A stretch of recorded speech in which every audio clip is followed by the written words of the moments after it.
بسم اللہ الرحمن الرحیم۔ کروڑوں درود نبی پاک صلی اللہ تعالیٰ علیہ وسلم کی ذات اقدس پر۔ السلام علیکم ناظرین، میرا ایک مشن ہے اور میں آپ کو اس میں شامل کرنا چاہتا ہوں۔ مجھے امید ہے آپ میرا ساتھ دیں گے۔ میرا مشن بڑا پاک ہے۔ میں پاکستان عالم اسلام کے غلبے کی بات کرنا چاہتا ہوں۔ میں کہتا ہوں کہ پاکستان میں جو 73 سالوں میں ہوا وہ نہ ہو۔ ہمارا پاکستان مضبوط ہو، حکومت کوئی بھی ہو، ہم پاکستان کے ساتھ چلیں، حکومت کے ساتھ نہیں۔ پاکستان ہمارا ہے۔ عالم اسلام آپ نے دیکھا پوری ایک صدی جو کفار نے ہمارے ساتھ کھیل کھیلا، میں اس کی وضاحت نہیں کرنا چاہتا، میں آپ کو اس کی تفصیلات میں نہیں جانا چاہتا، سب جانتے ہیں، تاریخ گواہ ہے۔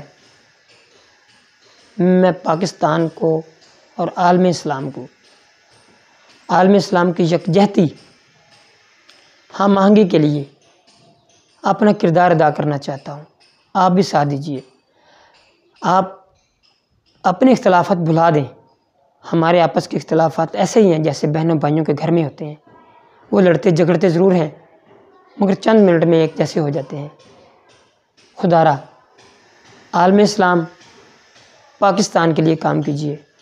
میں سب بھائیوں سے ریکویسٹ کرتا ہوں، ہم نے کوشش کرنی ہے کہ جو عالم اسلام پہ اس وقت جو کڑا وقت آیا تھا وہ گزر گیا ہے اور گزر رہا ہے۔ انشاءاللہ پاکستان اور عالم اسلام پہ بہت اچھا وقت آ رہا ہے۔ پاکستان الحمدللہ مضبوط ہے۔ عالم اسلام اس وقت اس کو ادراک ہو چکا ہے کہ اس کو کیا مسائل ہیں۔ ہم انشاءاللہ مل کے اس کے لیے کام کریں گے۔ آپ کا بہت بہت شکریہ۔